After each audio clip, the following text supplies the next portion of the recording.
Hello, everybody. Welcome along to your Rabble live at 5, your latest Rangers news. And in a week where there isn't really a lot of news, which since I've started the live at 5, there doesn't really seem to be that much news kicking about.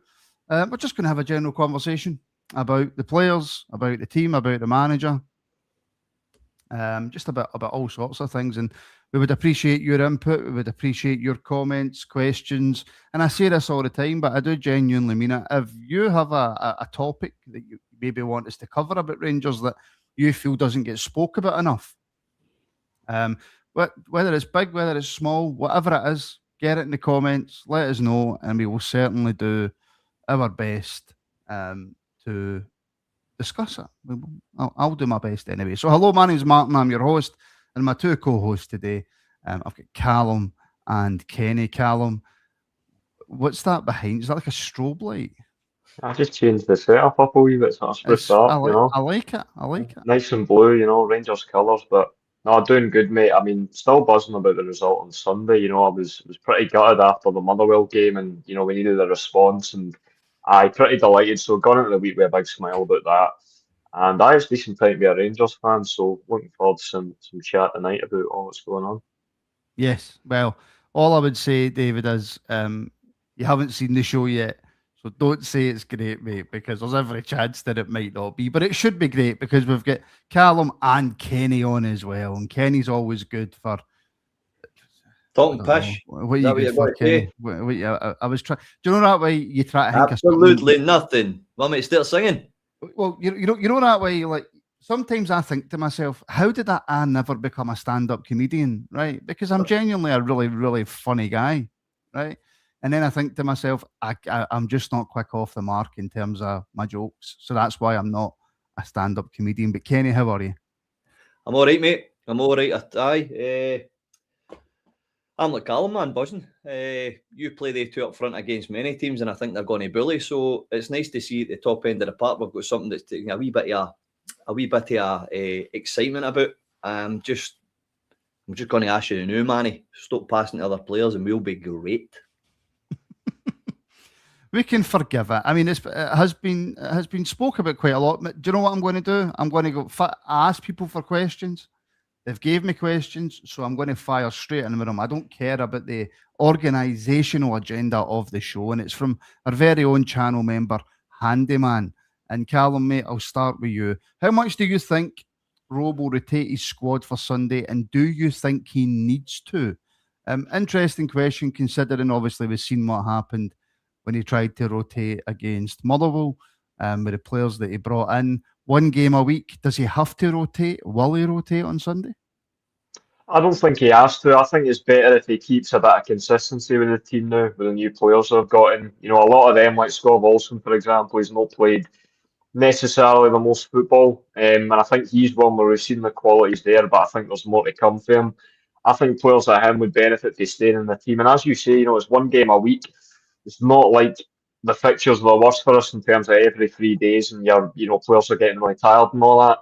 So in my opinion, I don't think he will. If it was me as well, I'd be keeping pretty much the same team. I think the only change I'd maybe make actually would be possibly swapping Raskin out for Diomande. So I think Raskin maybe not quite his best. I like to see Diomande alongside Chukwueze in the midfield. So maybe only one or two. I don't think he'll rotate heavily, and I think it's more important to get our best 11 going and sort of bed these new players in. So I wouldn't rotate it too much myself. Kenny, I'm not disagreeing with Calum by any stretch of the imagination, although I probably will sound like I am. But I've met Calum and he could definitely take me. So I'm disagreeing with, Are we drinking? All the niceties and that's the one thing he couldn't take me away. Calum is the old drink. But I've heard so much about Raskin over the last few games, Kenny, and I've got to say, against Hearts, I thought he played really well. I thought the job that he was asked to do in the middle of the park, he done. Look, the goal Fernandez goes to pass to him. He's not aware. He makes a mistake there, so does Fernandez, right? Okie doke, fair enough. But I genuinely felt, and maybe I'm completely wrong here, which, like I say on many an occasion, I usually am. I thought the job that he was asked to do against Hearts, he'd done really, really well. I know where he's coming through with this, though. The last good few weeks, he's been a wee... Of course you would say for Calum. He's... I was the only one who helped him in a taxi, man, remember? Come on. Bring that up. Sorry, Calum. But at the end of the day, you know, he's no pushing on his best foot. He's no bad, right? I'm not saying he's terrible. I'm stuck right in the middle, but I think Diamanda gives you more an impact higher up the park at the minute. I think I don't know whether I know Danny tried to rotate the 6 and the 8, letting them do it whenever they want, because they were quite, I don't know, they just seemed as if they were in each another's space sometimes against Hearts in the first half. Motherwell was the same with Raskin, and I do get what people are saying. He's just slightly a wee bit off. I don't know whether that's because it was unbalanced for a long time, and then he's starting to get back in to the team or into his own mentality. But Martin is definitely a little bit off where he has been before. And I think Diamandi's been, in my opinion, to drop Diamandi at any time, the way I see him play is stone mad, because the boy has got bags of ability. I mean, that guy in another league, a slower league, would be a complete standout of a player for me. It's just personal, but Raskin's, he's good. It's just... What did you make of his performance against Hearts, Kenny? It was average. You think he was average? It was all right. No, it wasn't bad, but it was just, I've seen Raskin at the top of his game when he's basically bossing the full box. He's bossing it between the halfway line and the 18-yard box of the opposition.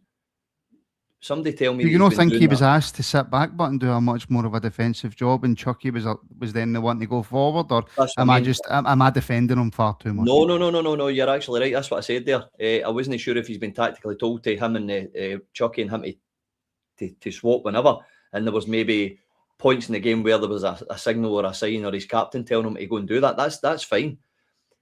I just think sometimes I've seen Raskin when you're like, this guy's unplayable. And maybe because I'm not used to the tactical side of Danny Rowe, that's why I'm saying it. I think you're absolutely right. It's got me a wee bit confused. So I think Dio's more forward running, forward hitting. I can't see that. My screen's about that size in my screen. What does it say? I thought he was playing a role in the midfield. We're totally in control. Listen, I don't think that. I think there was more penetration when Dio came on against Motherwell. I think there was more penetration when Dio came on in the second half for the last few minutes against Hearts. And I do think that when Diamandi came on against Kilmarnock, or when he played against Kilmarnock, he was the better going forward. So attacking wise, Diamandi's been doing better. But I just think it might be tactical between Chikawani and Raskin. It might be. But in no way am I saying he played bad. I'm used to more from him. I think that's what Calum's meaning. We're used to a wee bit more from him up front.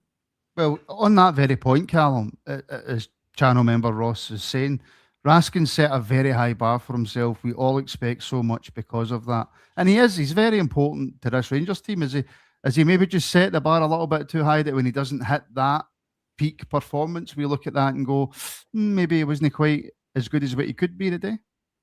I think that's exactly it, Martin, and I think Kenny said it very well there. You know, I think when you see the guys playing alongside De Bruyne, Belgian national team, we all know he's a very, very good player. I think Barry Ferguson, actually, towards the end of last season, probably had him playing just about some of his best football we've seen. You know, he was looking really good towards the end of last year, and I think that's the thing for me. I think Kenny's spot on. He didn't play badly by any means. I wouldn't even begin to suggest that. I just thought he was a bit average. He didn't have a massive influence in the game.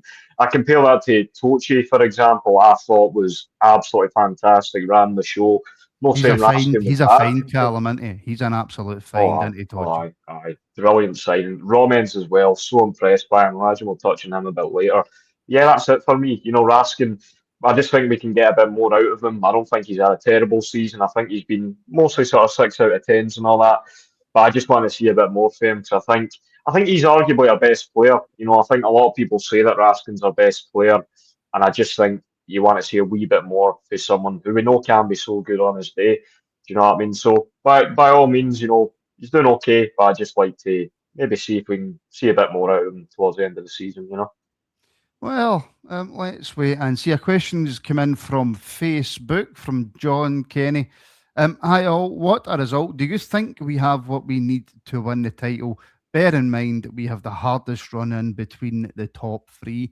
I've said, and I've said this consistently, Kenny, And my decision on whether we're good enough to win the league's changed week to week, right? After the Hibs game, I went, nope. And then after the second half of the Kilmarnock game, I went, maybe. After Queen's Park, I went, we can go and win the Champions League. And then after Motherwell, I went, we're just not good enough. And then, of course, that Hearts game, I've went, that's the best I've seen us play under Danny Rule. And I don't care what anybody says. 2 calamitous bits of defending. Apart from that, we dominated that football match against the team that's sitting top of the league and has, by then definition, been the most consistent team this season because they are top of the league. But I have consistently said, Kenny, that we have to go into that split, I think, ahead. I think if we have to go to both Tynecastle and Parkhead and possibly one other away game in the final 5 games, it's going to be very, very difficult for us because we cannot afford to slip up if we're behind either Hearts or Celtic going into that split. No, and we've got to still hit the realisation button that Celtic's still got a game in hand. So we've got to have that. We've got to have that in the back of our head. It's no putting a doom and gloom in it, mate. It's just you've got to remember that's judging by the SPFA CFC all together, that they'll get a wee bit of a hand with certain things. 211 minutes. Aye, mate. It's I mean, nowadays you've got Sky Sports that have got ex-referees who are trying to explain things, and if anybody's watched the thing online, obviously I'm saying, they tell you how they allocate the time, where it should be coming from, how it gets to that numerical digit for how many minutes is for overtime, and the wee Scouse fella was like that, wasn't he? 5 minutes at most. There was no enough injury time. But anyway. According to supporters of other clubs, and of course, the guy who supposedly is a Jambo bear, Ewan Cameron, he thought it should have been more than 7 minutes sitting across his wee pal on that STV show who talks absolute mince. So it just depends on what team you support. Because do you know what I find hilarious though, Kenny, right?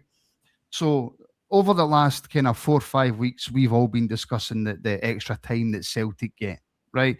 Now, whether they should have got it or shouldn't have got it, it's neither here nor there. But the fact that we're discussing it and making it a thing, they got awfully offended. How long did we have to listen to penalty to Rangers? Mental years. I mean, Tavernier's stats gets dissected for these penalties. You've still got to score the penalty, and if you're getting a penalty, you need to be in the box, which means you're covering pressure. So, see, at the end of the day, we dealt with it. We're always like that. When we went down and we were getting into administration and all that, and the etiquette of Rangers fans and how they handled that was absolutely first class. I've seen wobbles at Celtic Park and fans throwing railings and graphing up when they've won, I don't know, countless trophies and stuff like that. So the penalty thing for us, I ignore it. But the minutes, it doesn't get spoke about anymore though. No, nobody's interested. And if we open our mouth, it's a bit like saying, any political view. If you open your mouth, you get slaughtered. It's the same with this. It's just like, well, is that a bit like going like 80 odd games without a red card? That's exactly like that. These stats are actually no lies. Nobody's lying. It's sitting there. So, but again, we could talk about that, right? Sharks, no railings, brilliant. We could talk about that. Sorry, Kenny. Do you know what it is? I just hate the hypocrisy of it, right? And I hate I'm all one for having a laugh and a joke. And do you know what? Fair play, and I'll get slated for saying this. Fair play to Celtic, regardless of how much injury time gets added on, they always find a way to score. Yep. Right, and that's what good teams do. Even when they play poor, they find a way to win. But I'm no listening to them bitching and moaning and greeting about people talking about their injury time when they've been conspiracy mad for years. I'm sorry, you have a bit of banter back and forth, and that's where it goes. That's where it ends.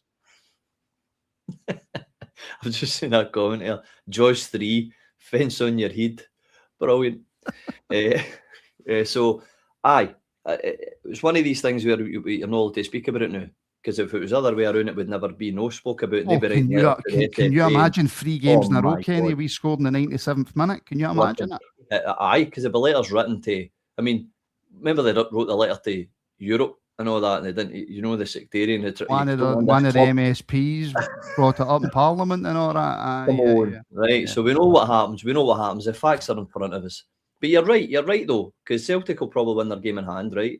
We've got an opportunity against Celtic, and by the way, Chermiti and Nadiri will absolutely batter the defenders. If that Kilmarnock game's anything to go by, these two are going to, if they play those two, it'll be very difficult for them to hold off those guys. So say you go over the line before the split, like you're saying, it's imperative, mate. You're absolutely right, because then you're putting a mental block onto the players that are playing against us. You've bet the top of the league, you've bet the ones that's chasing us or potentially could be above us if they win their game in hand. And you're starting to put a marker down and saying, we were 10th. We're now beating top and potentially the ones in second if they win that game. We're the team in ascendancy. And the Motherwell game, I kind of draw a line under that, mate, because everybody in the ante, including Danny Rowe, knows it was a personnel fault. And he's allowed that. He's allowed that. You know, we're praising him for everything he does. You're allowed that little bit of thing where he's saying, oh, yeah, beauty, look, I'm 1-0 up. I'm going to throw Big Fernandez on and see this game. It's fine. You know, it just had to be Welsh that scored it. That's what I'm saying.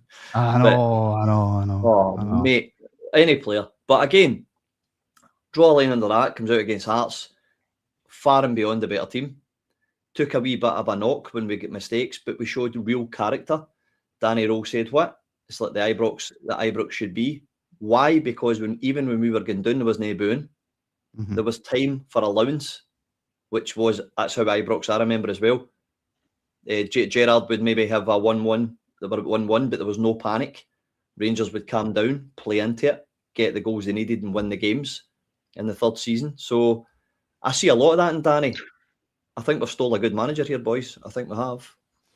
And let's discuss that then, Calum. Obviously, Danny Rowe saying that that's the first time that he's properly heard Ibrox. And as we all know, when Ibrox is like that, it's the noisiest stadium in the world. It's the greatest stadium in the world, and it's the greatest stadium in the world to play football. But it won't just be Danny that's heard that for the first time. A lot of these new players will have heard that noise for the first time. And what you've got to hope is, Calum, moving forward, that they say, I want more of that.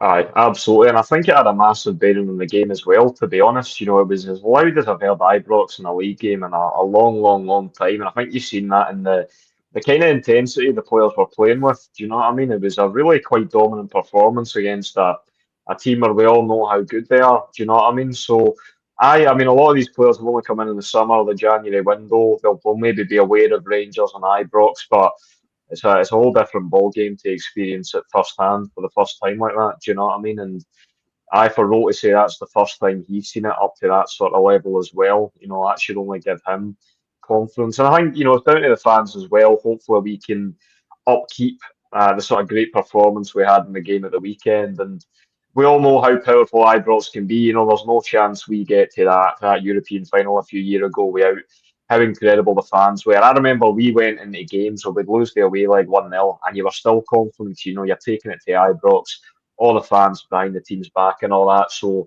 I think it's going to have a massive bearing on this title race, to be honest, how sort of like rocking we can get Ibrox Stadium and all that. So it's only a good thing. And also they earned it. You know, the players played in a way where the fans had something to cheer. It was exciting. It was a really good game of football. So players do their bit, we do our bit. That's a marriage made in heaven, and you know it could lead to some great success. But especially they two Old Firm double headers in March. You know, place has got to be rocking for that. Really put them in the back foot for the get go. But looking good in the supporters front in the minute. Looks like there's a good atmosphere and all that. On mute. Card. It was almost a European atmosphere, Kenny, wasn't it? It was because obviously we've been quite successful, barring 1 or 2 seasons, including this one in Europe. But we've been relatively successful in Europe, and Ibrox nights at Ibrox in Europe have been phenomenal. We all remember the Yanis Hadji, you know, Ibrox. It's just different. So I had that European feel about it because we haven't had many opportunities to be like that in the league.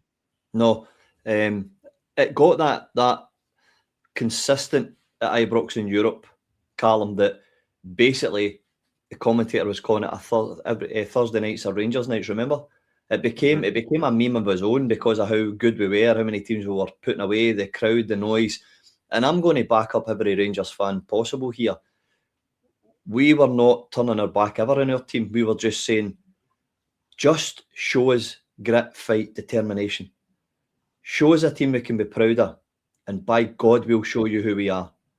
All Rangers fans said was, we're just disgruntled because there's no cohesion, blah, blah, blah. We all know the problems.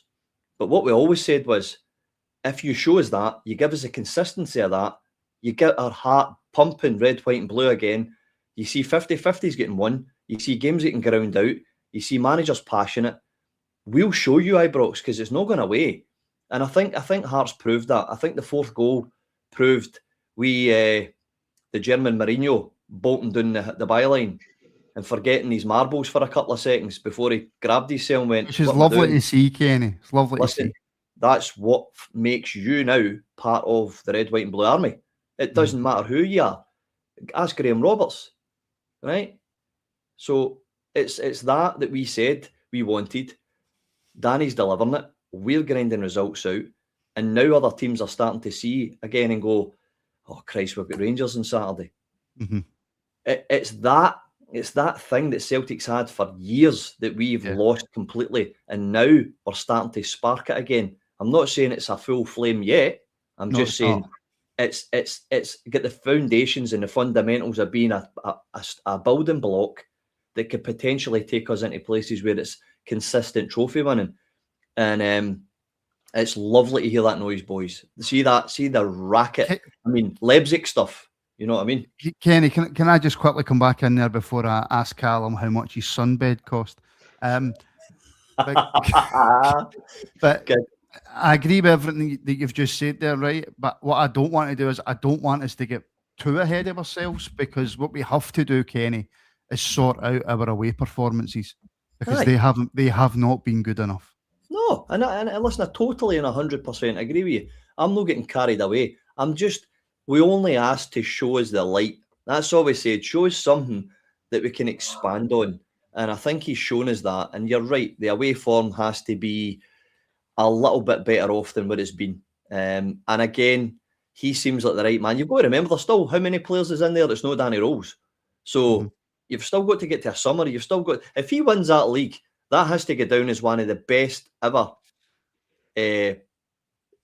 results in history of Rangers for the short time he's had. It has to. We have to be realistic though, and say, Calum, that if it wasn't for Wilfred Nancy, I don't think we're in this position. I genuinely don't, because as much as I don't think, I've said on many occasions that Celtic don't scare me. I'm certainly not that worried. I'm not sitting here saying, but we're definitely going to beat them. Celtic, of course, have the capability to beat us, but I'm not going into, this isn't like Brendan Rodgers 2-3 years ago or whatever, but I'm going into Old Firm games and I'm going, I'm worried about this. I'm not that worried about Celtic, but what Martin O'Neill has done since he came back in is he's got results. You can't deny that. So I think we owe Wilfred Nancy, a wee thank you. Well, we do, and they say that all the time, if Nancy wasn't appointed and all that. But at the same time, if we didn't have Russell Martin, it could be a very different season that way. Exactly so the point. Exactly. I don't really buy into that pattern. What happened now is been and done. They can't change it. That's what it is. Gets himself a sunbed and now he thinks he can have a go at me. You know what I mean? I'm not buying into that part. No. But see with Wilfred Nancy, Martin O'Neill and all that, it's a poor Celtic team. I think, as you say, Martin, compared to the squad that Brendan Rodgers had, that doesn't scare me compared to these sort of teams. But, you can't question the guy's domestic record since he's taken charge of the Celtic team. As much as I hate to say it, they do look formidable at grinding out wins and getting the results, which is ultimately what matters. So I view them as the biggest threat. I don't think Hearts are going to have enough to make it to the end of the season. And I think it's probably going to be decided by the Old Firm derby games. I think that game at Ibrox in the league is absolutely massive to sort of see how this season's going to go. So, in terms of the players, not too worried about them. I've seen much better sort of sides that they've had in my pomp, but they've got a bit of winning momentum going, and I still think they're probably the favourites, just given their history. But we're in with a good chance, Of course we are. Kenny, just quickly on Hearts. Yeah, Calum, you're going to need to get a couple more things up in the background there, mate, because see what happens when you try to do something good, Calum. The people in our comments, they just don't let it go. But Martin, it's the fact that my face is lit up and they're saying it's his sunbed light that's lighting my face. But you can see sunbed in your glasses, Kenny. That's a problem. But just quickly on Hearts, was there a feeling? And again, we could be totally wrong here, Kenny. Was there when I was watching the game and I seen the kind of the reaction to the Hearts players? Was that quite a big loss for them in terms of the way they lost the game, in terms of their confidence moving forward? Because every time Hearts have lost, which hasn't been often, they've bounced right back. Mm-hmm. I got a wee feeling that maybe that was just a wee bit of a reality check for Hearts. So you're right. The point there, which was well made, is the fact that do they bounce back again? That's going to be their ultimate goal, is to get to the next game and bounce it back and win it. And if they don't, then you know what's going to happen.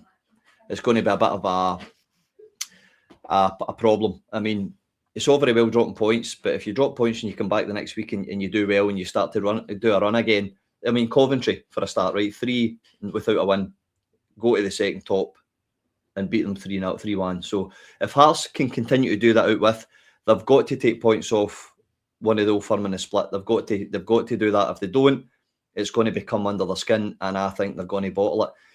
The only reason I say that Hearts might not win the league is because they've never been there, they've never seen it, never done it. Now, you could testament say some of the players on our team are not into that either, because we've bought that many players over the last few years trying to win the league that some of them haven't won anything in their careers, some of them, but some have. So I think if Hearts drop any points before the split, then I think that's going to come back to the fact the Rangers game was the catalyst behind the wobble, possibly. So that's a red card. It just had that feeling, Kenny, when you seen the Hearts players at the end, and even Derek McInnes's kind of post-match presser, it just had that feeling of, this is a bad one. This is a real bad one. Yep. He was panicking a wee bit, wasn't he? I think I've seen him when he's whatever results no went their way, he's still been very, very positive. But I think because he's a realistic guy, the amount of players that are getting out in injury, the ones that are playing are actually pushing above their weight now. They're really, really running and empty, and they're starting. I mean, Halkett comes back and big Chermitty's put him out and concussed him. It's just that these things are starting to go wrong, and all these things always go wrong in a title fight. They're realising that at the top of the league, even if you're doing well and you're having a run, these things pop out from nowhere. Injuries, performances, people pulling hamstrings, or their mental capacity goes because they're bottling at the top of the league. There could be 100 reasons. These are problems they've never known before. They've never felt it before, and they don't know anything about. And if he does come through it and starts going on a run again, fair play him, to be fair. Yeah. And it's been great. It's been great for the league, to be fair. As long as we go on and win the league title, it's been great for the league. If we don't go on and win the league, then it's been atrocious. But this is one of my favourite comments that I've seen for a while. Calum looks like a Jedi on a tea break.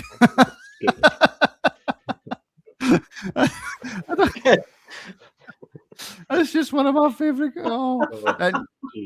We can talk about Hearts mentality, Calum. We can talk about Celtic's mentality, and we know that the majority of the players in that Celtic team have the mentality to get over the line because most of them have done it.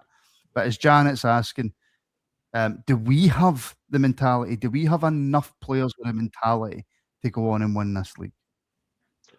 Well, time's got to tell into it. I think it's too early to say for sure. They have shown, better mentality than in previous seasons, in the sense that I can remember there was always chat about the winter break curse and, Rangers falling away after the new year.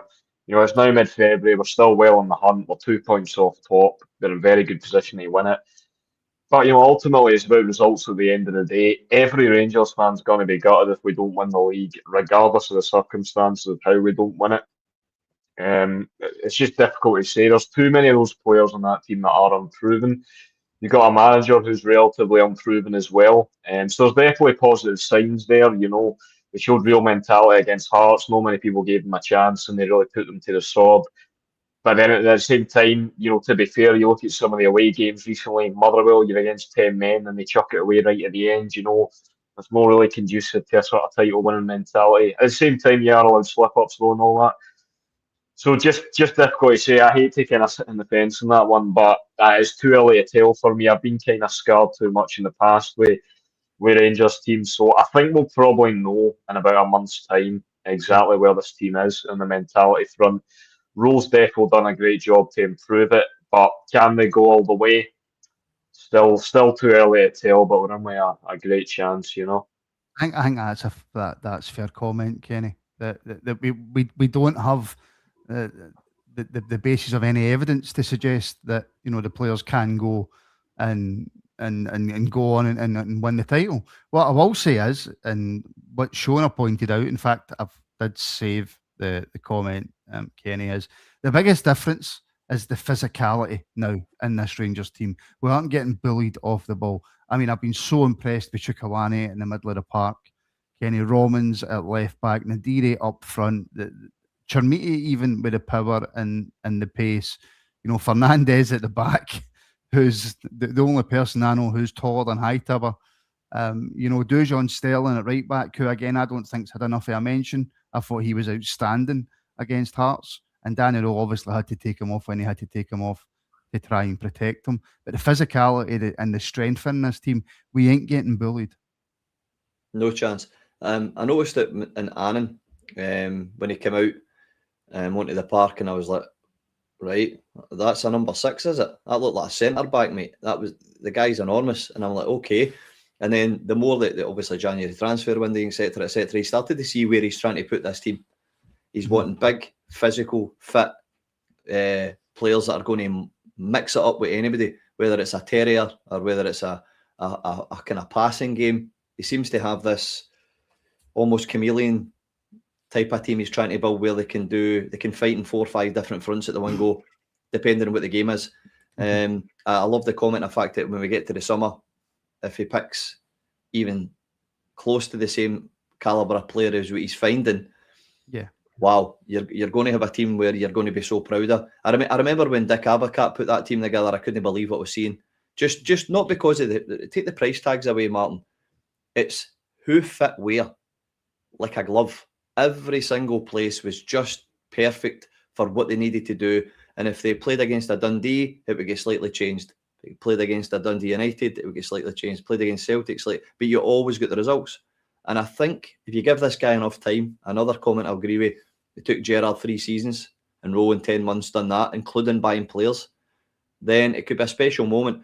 If and when you beat Celtic, you're going to put a marker down. I honestly think that reverberates into Hearts if we comfortably beat Celtic and take the wind out their sails. And I do think then we've got the upper hand of mentality, but also depth in squad, Martin, especially because we're so physical. Look, if we were playing Celtic tomorrow, and I'm only going on recent performances, right? Motherwell, we were poor. Hibs, we were poor. Queen's Park, we played really well. The second half against Kilmarnock, we played really well. And then that Hearts game, I thought we were outstanding. And I haven't watched the Celtic games. I've just heard a little bit of reports and seen a bit of highlights. They've not been in any great shakes. If we were playing Celtic tomorrow, I would be so confident in the win. But the problem is, Calum, you can be playing like prime Barcelona and you go into a derby, you're not guaranteed to win it. So yes, I think we have every right to be confident. I think we have every right to think that we are the team right now who is most likely to probably go on and win the league. But nothing in football is a given. No, I mean, form does go out the window in these sort of games. I think you could maybe argue we are performing better. We probably are than them, but it's not getting results at the end of the day. I do see some fans slagging them, or it took you the last minute to beat them, but, at the end of the day, they have got the job done. I think you've got to sort of just leave it at that. History books don't tell you score lines, Calum. Exactly. History books don't tell you score lines at all. I think what's really impressive by Danny Rowe, though, is people are talking about Martin O'Neill's record, and it is very good since he took over. The fact that we're still so close, given where he started from. I mean, I know we constantly make the point, but where we were when Danny Rowe took over, I mean, it was about as bad as I can ever remember it. And, no one at that point, certainly no one in this pod thought we were going to be in a title race in this point of the season. Do you know what I mean? So it's some turnaround. But yeah, it's difficult to say. I think where we have momentum is our new signings look to have really hit the ground running though, it's not often you can say that about Rangers, but all 4 of 8 players look to have gone in and improved our first team straight away. Not the bench, they've gone right into the first team and improved it. So I think that's certainly an edge. But frankly, if you're a neutral, it's a brilliant title race because it is just so close to call. I think every team's in with a great shout and there's no much between them, to be honest.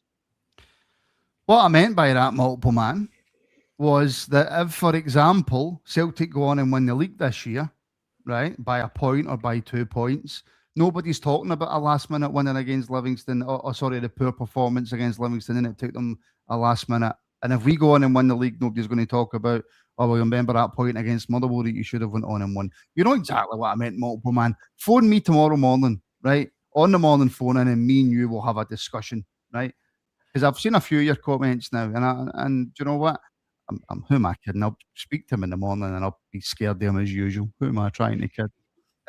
Right, folks, listen, if I could just ask you a big, massive favour, if you don't mind, if you could hit that like button, it would be greatly, greatly appreciated. If you could also hit the subscribe button, it would also be greatly, greatly appreciated. And I will also say that, when you're live, you say things and then you finish up the show and then you go back and realise that you've said something extremely stupid because you're live and because, well, I'm extremely stupid, to be fair. I always remember, I don't know why, do you ever remember that Real Radio phone-in with that Andy Smiley, the guy that puts a lot of money into Rangers?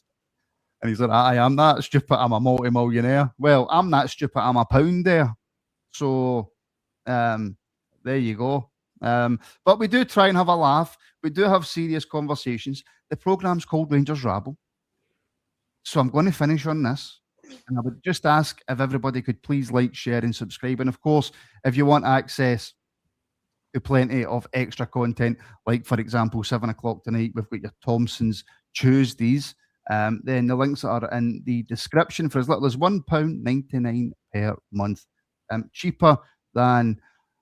well, leaving the house, really? No, I would normally say cheaper than a cup of coffee, but a cup of coffee is about a tenner now, isn't it? So it's cheaper than 5 cups of coffee. There you go. So if you want to join and help support independent Rangers media, as over 500 people have, by the way, which is absolutely incredible numbers, the links are in the description. Thank you very much, Ross, in the comments. That's great. So I'm going to finish on this. The name of the show is The Rabble. So Darth Vapor, which apparently is me, Kenny Obi-Wan Big Bobby, which is definitely not Kenny, and Calum is Luke Pie Muncher. So, I think that's a great place to leave it, Kenny, don't you? I'm Ginger. You know for a fact that's lies. And Calum's just no hover it. That's it. This is Calum's. As they come, where's Pie Muncher coming from? That just doesn't fit at all. Just accept it, Calum. Just accept it, as we all have to accept the slaggings that we get off the people who watch the show. Listen, Kenny, Calum, thank you so much for joining me tonight. I really appreciated your company and your points. Thank you very, very much. How do I know, Gallant? Because I've been in a night out with Kenny. That's how I know. Thank you very much to everybody who's tuned in. Like I say, if you could just please leave a like and make sure that you subscribe. And again, like I say, if you want to help to support the show a little bit more, then you can do so by becoming a member now. The links are in the description. We're back at 7 p.m. Ian Sunbed Thompson will be your host for Thompson Tuesdays tonight, and he'll be joined by Stuart and somebody else. I think it's Alan. I really should know because I'm the one who does the scheduling. But however, I will leave you to get on with the rest of your Tuesday, folks. Hopefully we can see all of you at 7. Thank you very, very much for watching, and we shall speak very, very soon.